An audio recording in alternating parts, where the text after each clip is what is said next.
Bienvenidos a una entrega más de Viva Mejor, su programa favorito donde cada semana traemos diferentes especialistas relacionados con la medicina para escuchar sus consejos y aprender a vivir mejor.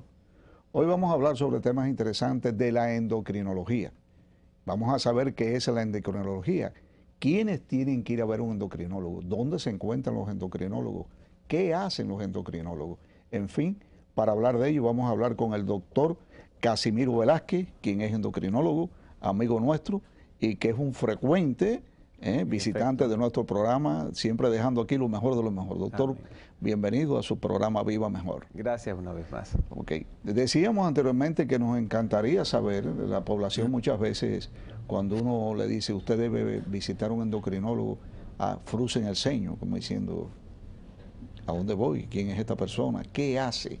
¿Quiénes son las personas que deben visitarlo? Y nos encantaría que usted comenzara hoy por darnos una breve explicación de qué es un endocrinólogo y cuál es su función específicamente. Frunge el ceño el que desconoce el endocrinólogo y frunge el ceño el que tiene un concepto erróneo del endocrinólogo, porque a veces le suena muy rara la palabra y no saben de qué trata ese médico, y otra persona que erróneamente nos asocian con hormonas. Así mismo. Y ya hormonas como que da un temor y un resquemor, y qué problema de hormonas yo voy a tener. La endocrinología es una especie de medicina interna que profundiza en el marco de las hormonas. Todo el sistema, toda la economía de nuestro organismo está regida por comandos que se encuentran en diferentes glándulas a nivel cerebral que estimulan la producción o inhiben la producción de ciertas sustancias que se llaman hormonas. Endocrinología, endo quiere decir hacia adentro, logía, estudio, crino, glándula. Entonces, toda la secreción de sustancia que se segregue dentro del cuerpo y se vierta sobre el torrente sanguíneo y vaya a tener un efecto biológico en un target determinado, en un objetivo determinado, se le llama hormona. Entonces, tenemos muchas hormonas que justamente regulan prácticamente todo lo que es el ser humano desde su nacimiento hasta el final. Podemos mencionar simplemente para ver la diversidad de ella, hormona que le da el color a la piel, melanina, la hormona del crecimiento, que no solamente la gente cree que interviene en el crecimiento físico en términos de estatura, sino el crecimiento de la célula y la reposición celular durante toda la vida, o sea que la hormona del crecimiento funciona en todas las células de todo el cuerpo durante toda la vida. Tenemos hormonas como la prolactina, que también se segrega en esa glándula cerebral que se llama hipófisis, que es la que se encarga de hacer que la madre sea capaz de lactar al bebé. A veces hay disfunción de esa glándula o hay la presencia de un tumorcito pequeño conocido como adenoma hipofisario, que es capaz de estimular en exceso la producción de esa prolactina, haciendo que la madre deje de ver la menstruación y comience a segregar leche por las mamas en momentos en que no son adecuados. También ahí se producen otras hormonas, por ejemplo, la conocida LH y FSH, que son las hormonas que estimulan el folículo, y la luteinizante, que son las hormonas que actúan sobre los ovarios para producir el ciclo menstrual. Se produce en esa glándula, eso es una sola glándula, que se conoce como hipófisis, que se llama TSH. La TSH es la hormona que estimula el tiroides. El tiroides se encarga entonces de producir otras hormonas que se llaman T3 y T4, que son las hormonas tiroideas, que intervienen con todo. Un niño al que nazca y le falten las hormonas tiroideas termina siendo cretino. Es ese niño con cara achinada, ojitos chiquitos, redonditos como media luna, que tiene la lengua para afuera y que tiene un déficit intelectual. Quiere decir que las hormonas tiroideas intervienen en el crecimiento, intervienen en el metabolismo como tal. Una insuficiencia de hormonas tiroideas te lleva a la obesidad, y un exceso, que es un hipertiroidismo, te puede llevar a pérdida de peso y a caquepsia, incluso a producirte fibrilación cardiovascular y llevarte a la muerte. ¿Cuántas cosas a la endocrinología? Yo creo que no voy ni por una tercera parte, porque detrás de esas glándulas que se llaman glándulas tiroideas, hay 4 granulitos pequeñitos que se llaman paratiroides, y esas glándulas producen una hormona muy especial, que es la hormona que se encarga de la homeostasis del calcio, que se llama paratormona PTH. Por eso el endocrinólogo tiene que ver también con la osteoporosis, porque es esta la hormona que interviene en todo entrada, salida, absorción, pero sobre todo la estimulación de la vitamina D. Así mismo. Para que ésta se active a nivel hepático, para que se active a nivel renal, para que sea lo suficientemente potente, para que haga su acción. Podemos seguir hablando más abajo del timo, podemos seguir más abajo con una glándula que se llama suprarrenal. Las suprarrenales. Hay que ponerme freno, porque la endocrinología tiene que ver tantas cosas, que produce la cortisona, efectivamente, y que tiene que ver con el famoso ritmo circadiano, que es lo que hace que nosotros, conjuntamente con la salida del sol y la de la luna, tengamos un ritmo en donde nos levantamos por la mañana, nos alertamos, y después por la tarde eso comienza a disminuir a través del tiempo. Sí, hace un momento tocaste las 4 pequeñas glandulitas, como la describiste ahorita, de las paratiroides, sí, tan importante en el problema mismo de las concentraciones de calcio y de fósforo, regulación de la osteoporosis y demás. Y que no con regularidad se ven a los médicos mandando, por ejemplo, una PTH intacta para poder determinar cómo está, o una determinación del calcio y del fósforo, ¿verdad? Y hay una tendencia por parte de muchos médicos, claro, no los endocrinólogos, porque eso es el arroz diario de ustedes, pero hay una tendencia muy grande por una gran parte de nosotros, y vamos a incluir también los psiquiatras, que mandamos a chequear la tiroides y no chequeamos la paratiroides. Yeah. Y yo he visto una cantidad enorme de personas con disfunción de las glándulas paratiroideas, que tienen como consecuencia síntomas múltiples, ¿verdad? Que vuelven loco a cualquiera tratando de descubrir. Y entonces, si no chequeamos la paratiroides, es bueno mencionarlo aquí, muchas veces esos pacientes terminan en el endocrinólogo, y el endocrinólogo sabiamente chequea la paratiroides y descubre todo un campo y un fenómeno enorme y desconocido para los otros médicos. Tan desconocido como que tengo un caso de un joven que se fracturó un metatarsiano, y no había forma de que consolidara el hueso. Finalmente, pues se evidenció que había una pérdida de manera masiva de calcio, en donde la PTH jugaba un rol fundamental. Entonces, se perdía más de lo que el hueso necesitaba para sobrevivir, y en ese momento necesitaba crear un callo óseo, y no lo podía hacer. O sea que en efecto, evidentemente, por ejemplo, el caso específico de algunas de las hormonas, se hace muy cuesta arriba, a veces que determinados especialistas pues se aboquen a pedir PTH o a pedir un cortisol, pero sí todos los especialistas deben de saber cuándo referir a ese paciente suyo al endocrinólogo, porque hay alguna disfunción hormonal. Sí, eso es muy interesante. Entonces, por eso una gran cantidad de los pacientes endocrinológicos son pacientes que vienen referidos de otras especialidades. Todavía yo quería bajar un poquito más a nivel glandular, y donde se produce el cortisol, que es en la corteza de esa glándula suprarrenal, que está arriba del riñón. Adentro se producen otras hormonas, que son los mineralocorticoides, que infieren y actúan sobre la presión arterial. Sí. Están los ovarios y están los testículos, que son los que se encargan de producir hormonas que se llaman testosterona, que se llama estrógeno. Entonces el endocrinólogo tiene que ver con la menopausia, el endocrinólogo tiene que ver con la infertilidad. Incluso hay una subespecialidad dentro de la endocrinología, que es la endocrinología ginecológica. Sí. Incluso hay una residencia de mucho prestigio aquí en el país que crea endocrinólogos muy centrado en la parte ginecológica. O sea que de una manera u otra es un médico muy versátil, tiene que serlo. Normalmente nosotros, como internistas en principio que somos, vemos al paciente de una manera muy general. No nos concentramos en que es diabético y tiene problemas en la secreción de insulina, no. ¿Cuáles son las consecuencias?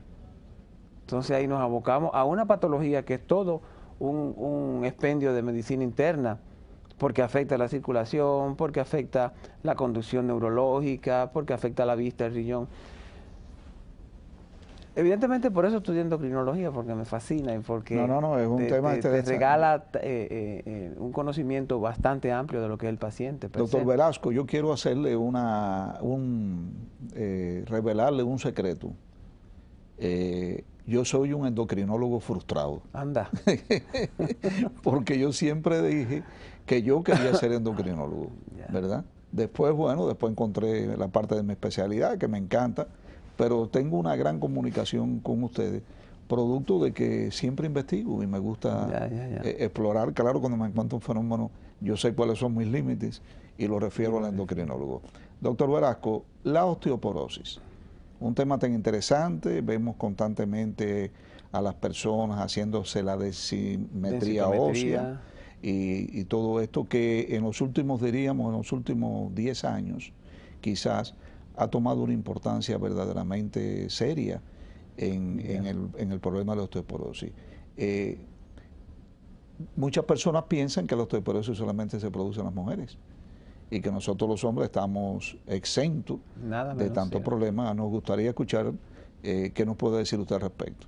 Ya, bueno, para contestar la primera parte de tu pregunta, yo entiendo que el boom, para llamarle de alguna manera, de la osteoporosis en la última década, aunque realmente se viene hablando de esto hace 20 años, 20 alguito, está abocado a la data estadísticas y al costo social y al gasto en las políticas de salud pública que implica una fractura, sea una fractura invalida, una fractura conlleva un costo quirúrgico, que la familia se adhiera a esa persona que se fracturó, que la persona, bueno, es un gasto que se habla de billones y billones de euros y de dólares, que realmente, y se han hecho estudios en donde se ha visto que lo más económico es prevenir.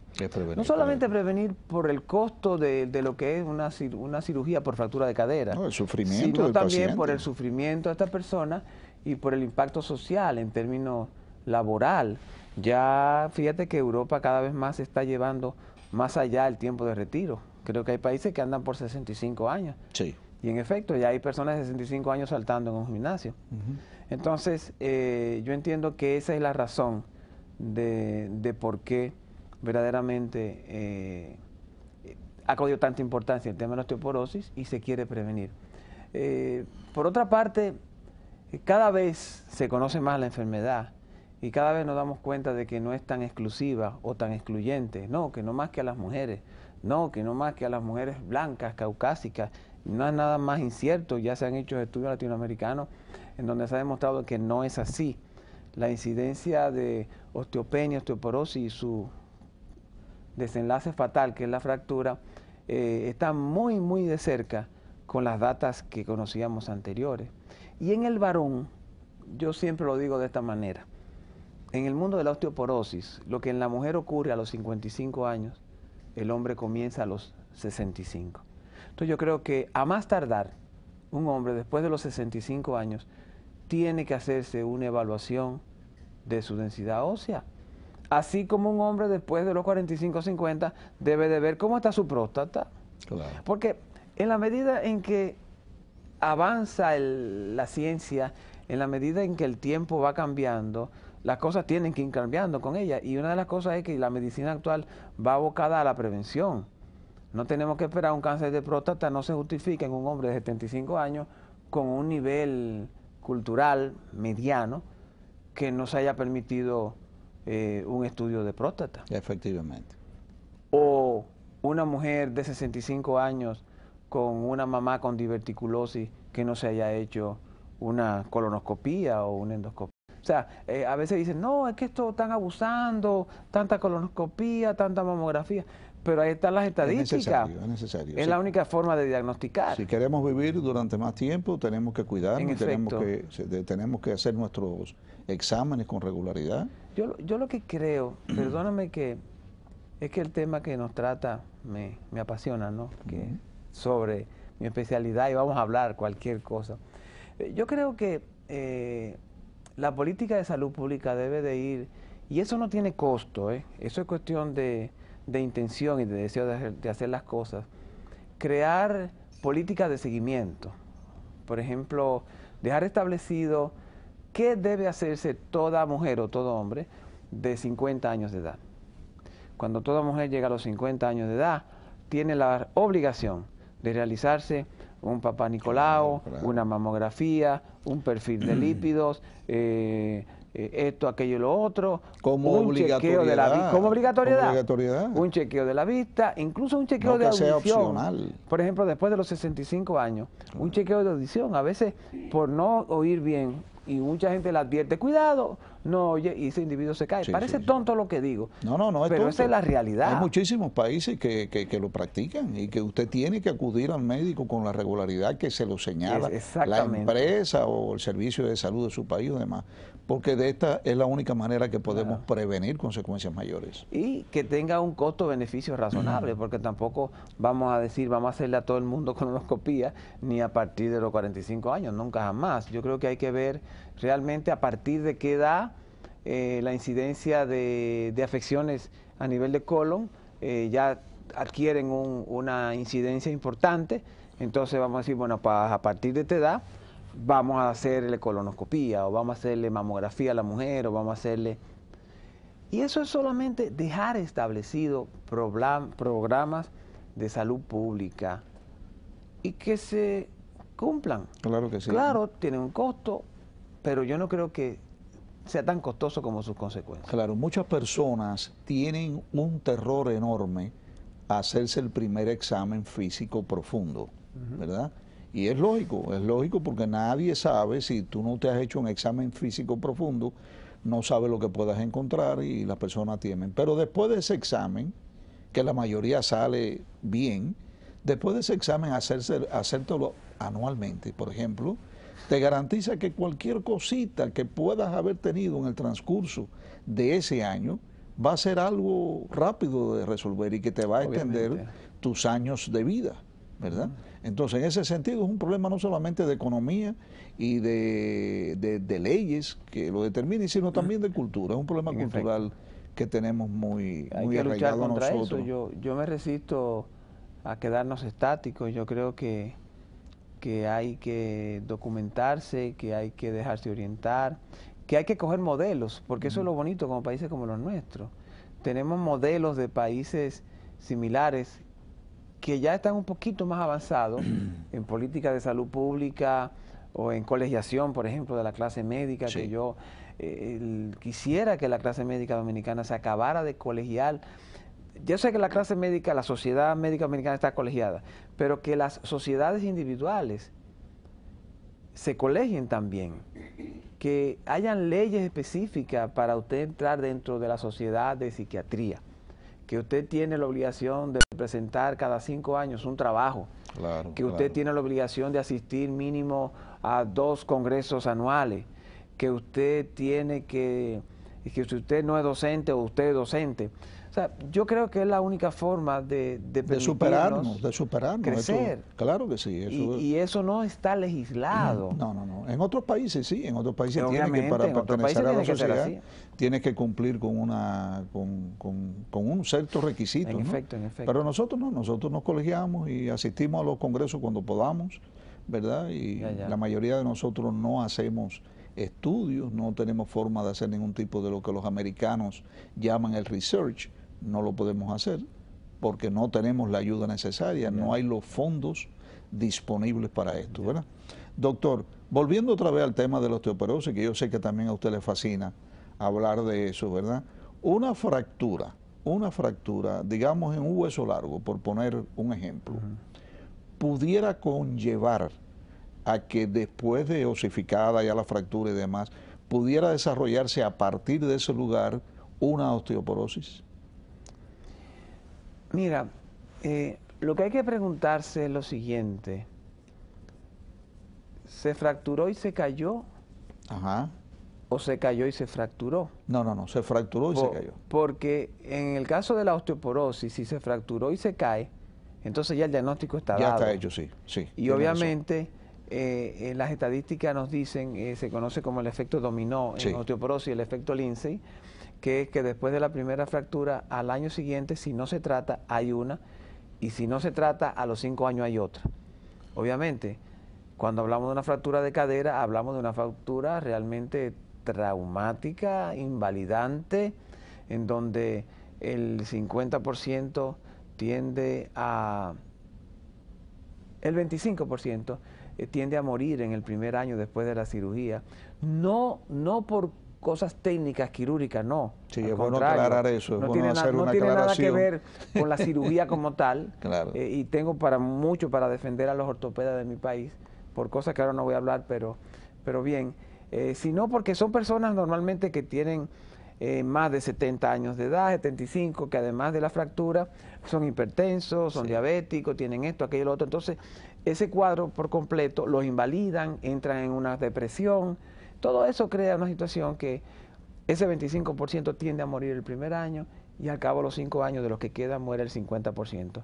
Y la mayoría de los que quedan, para no decir que todos, quedan con cierto grado de minusvalidez. Sí. Son personas que tienen que andar con un andador, con un bastón, o cogen miedo a caminar de alguna otra manera. Es un tema a tomar en cuenta. Es un tema a tomar en cuenta porque estamos acostumbrados en países como los nuestros a poner candados porque nos roban.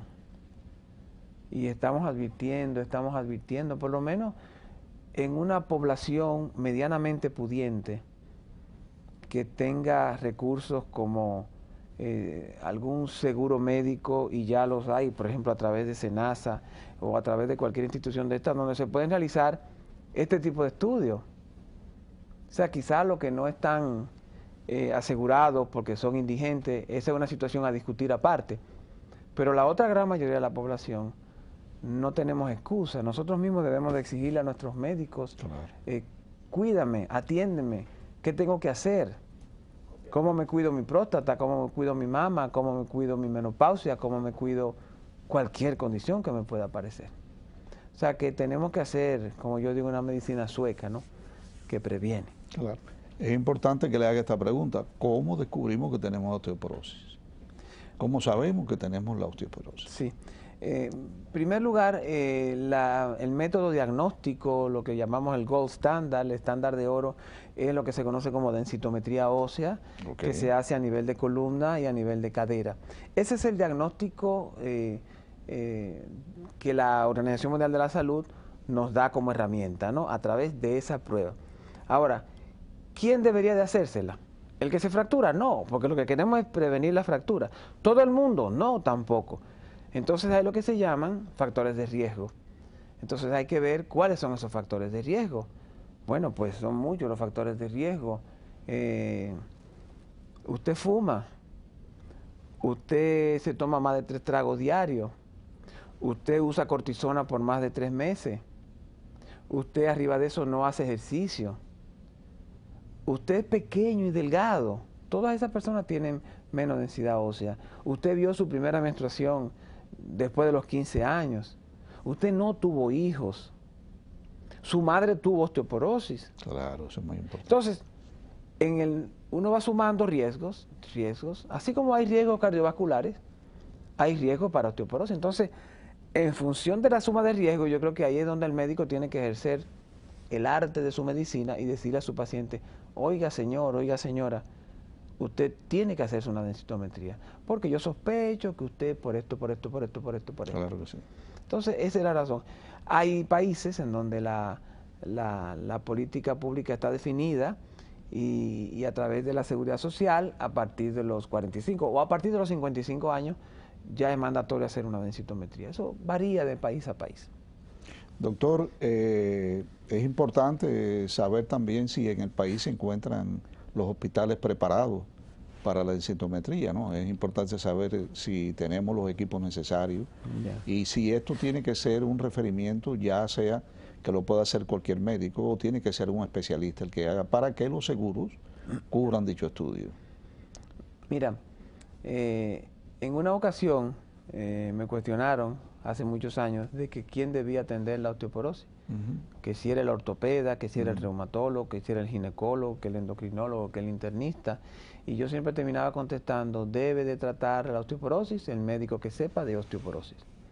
Porque la osteoporosis, de una manera u otra, incide en un montón de especialidades. Entonces, cualquiera sea el especialista que en ese momento sospeche, debe de mandarle a hacer el diagnóstico. Y esa persona puede permitirse decir: yo conozco la enfermedad como tal y la trato, o yo la refiero a alguien que esté dedicado a ese tipo de patología. Por otra parte, en cuanto a los equipos diagnósticos en el país, los hospitales, muy pocos hospitales tienen equipo para diagnóstico, pero el país tiene muchos equipos si lo comparamos con otros países latinoamericanos en donde uno puede irse a hacer la densitometría. Yo creo que no está tan distante la posibilidad. O sea, que no hay que ir al extranjero para hacerse ese nunca jamás. Bueno, doctor Velasco, muchísimas gracias por su participación en Viva Mejor. Esperamos poder verlo pronto de nuevo con un interesante tema, como todo lo que usted nos trae aquí. ¿Dónde usted se encuentra ubicado, doctor? Yo estoy en la Luis Alberti número 7, eso es en Naco. En Naco. ¿Y su teléfono, por favor? El 809-565-4004. Muchísimas gracias, doctor. Y gracias, ya usted sabe, estamos siempre esperando por usted. Placer. Ok, gracias por su participación también en este magnífico tema y por favor manténganos sintonizados para que continúen viendo su programa Viva Mejor.